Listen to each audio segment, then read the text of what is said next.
Ya Allah, luar biasa sekali. Baik, selanjutnya saya kembali ke para jamaah yang sudah siap dengan pertanyaannya. Silakan Pak Beni. Assalamualaikum warahmatullahi wabarakatuh. Waalaikumsalam. Perkenalkan Pak Ustadz, nama saya Beni Raharjo. Tadi sudah disampaikan bahwa mencari harta hakikatnya juga adalah ibadah. Apalagi jika dilandasi untuk mencari ridho Allah Subhanahu wa Ta'ala. Yang ingin saya tanyakan, apa hukumnya dan pandangan Islam jika orang yang sudah mendapatkan hartanya namun hanya senang untuk urusan dunia, sedangkan untuk urusan akhirat agak enggan. Demikian Pak Ustadz, Assalamualaikum warahmatullahi wabarakatuh. Waalaikumsalam warahmatullahi wabarakatuh. Silakan Ustadz Fikri. Pak Beni, saya menguatkan lagi apa yang tadi disampaikan guru kita Pak Kiai Haji Yayat Sukayat. Kalau ada orang dikasih jabatan, dikasih kekuasaan, hartanya berlimpah, makin jauh dari jalan Allah. Ini bab lain nih. Enggak mau beribadah, ini bab lain. Khawatirnya istidraj. Diulur, di ujungnya dibetot. Ngerti dibetot? Ujung-ujungnya su'ul khotimah, na'udzubillah, semua na'udzubillah. Dan jangan sampai karena itu ibadah, harta, segala fasilitas yang Allah amanatkan kepada kita, kita cuma hak guna pakai, termasuk harta. Gunakan itu untuk makin beribadah, tetapi dengan syarat sesuai kemampuan kita. Lagi-lagi saya katakan, Islam ini enggak ngeberatin, enggak maksain kita. Misalnya punya uang tinggal 100.000, tapi hati pengen bener berbagi, sedekah. Itu tadi yang disampaikan Kiai Ayat juga.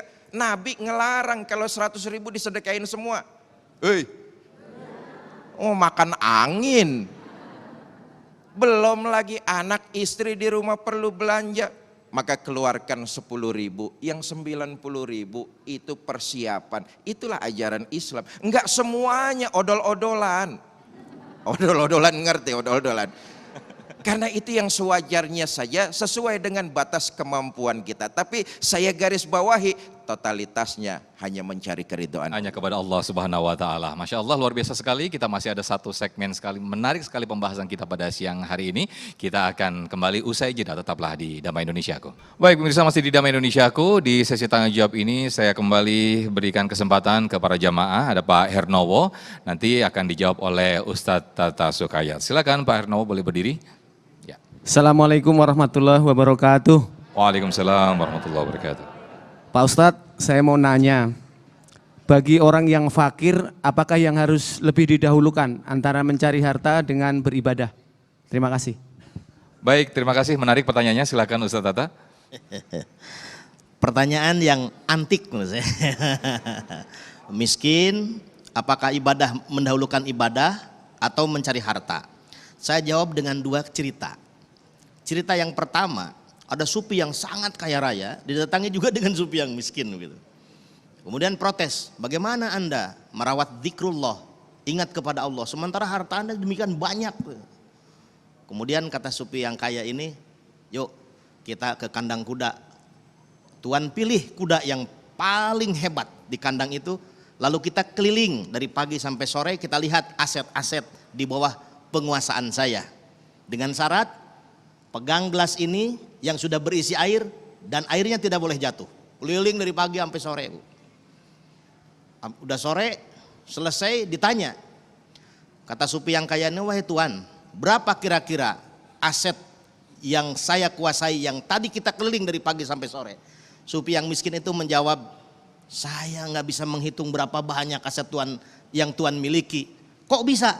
Karena ketika saya mengelilingi aset-aset Tuan, saya sibuk memelihara gelas berisi air supaya tidak terjatuh. Apa kata supi yang kaya itu? Demikianlah aku merawat Allah di dalam hati, sehingga aku tidak bisa menghitung lagi aset yang aku miliki, karena hatiku penuh dengan Allah Subhanahu wa Ta'ala. Jadi tidak bisa disimpulkan dengan miskinnya harta, tidak punya kemampuan secara ekonomi, itu lebih fokus kepada Allah. Mungkin malah dia sibuk bagaimana keluar dari zona kemiskinan sehingga lupa Allah. Naudzubillahimin. Dan kita tidak bisa menjudge Orang yang hartanya banyak, kemudian kita simpulkan pasti hidupnya dia sibuk ngurusin dunia sampai hartanya banyak. Lalu dia tidak ingat Allah, tidak juga. Nabi Sulaiman alaihissalam kaya raya. Nabi Yusuf alaihissalam jadi penguasa. Nabi Muhammad sallallahu alaihi wasallam pedagang sukses. Dari remaja nikah dengan saudagar kaya raya, hartanya banyak. Tetapi hartanya tidak disimpan di hati. Bapak Ibu, sehingga ada ajaran kalau dulu sering berkembang nih di pengajian-pengajian di kampung, di daerah itu. Dunia ini bangkainya buat orang-orang yang beriman. Dan sorganya buat orang-orang kafir. Sorganya orang yang beriman itu di dunia kini dan di akhirat nanti. Apa doa yang sering kita baca? Rabbana atina fid dunya hasanah wa fil akhirati hasanah wa qina adzabannar. Minta kita urusan dunia juga sempurna, urusan akhirat juga sempurna atau baik. Yang tidak boleh adalah ghaflah, melupakan Allah. Ketika kaya lupa Allah, itu contoh Sa'labah. Itu contoh Qarun, itu contoh Fir'aun. Ketika punya kekuasaan lupa Allah, Fir'aun. Ketika kaya lupa Allah, Qarun. Ketika kaya lupa Allah, Sa'labah. Naudzubillahimin. Tapi ketika kaya ingat Allah, Nabi Sulaiman alaihissalam. Ketika punya kekuasaan ingat Allah, Nabi Yusuf alaihissalam.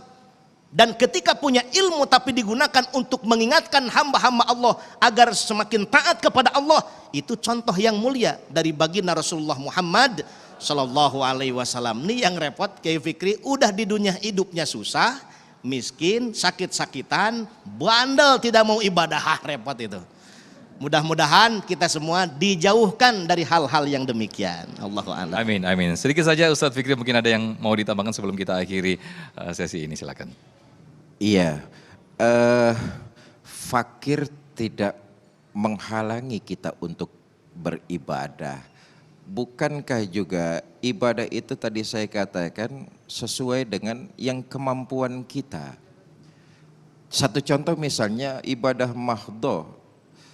Ibadah mahdoh pergi haji bagi yang mampu. Bagi yang mampu. Kalau memang kita fakir tidak terkena. Karena itu masih punya kewajiban tentang ibadah sholat. Masih punya kewajiban tentang ibadah puasa dan sebagainya. Kalau untuk fakir harta maka haji tidak terkena dia kewajiban untuk itu. Saya pikir begitu. Baik, Masya Allah, luar biasa sekali apa yang disampaikan oleh guru-guru kita tadi. Betapa tadi kita diingatkan kembali untuk kembali ke niat kita. Untuk kembali bagaimana kita ta'abud kita, penghambaan kita kepada Allah Subhanahu wa Ta'ala. Ketika kita dituntut untuk mencari harta, itu semuanya dikembalikan kepada kita semuanya untuk kembali kepada Allah Subhanahu wa Ta'ala. Begitu juga ketika kita beribadah, kita dikembalikan betapa butuhnya kita, penghambaan kita kepada Allah Subhanahu wa Ta'ala. Mudah-mudahan niat-niat ini terus terjaga di dalam diri kita. Insya Allah nanti akan bersama Ustaz Tata Sukayat yang akan membimbing doa di majelis ini. Dan harus kita akhiri program ini. Saya Muhammad Sofyan pamit undur diri. Terima kasih. Wassalamualaikum warahmatullahi wabarakatuh.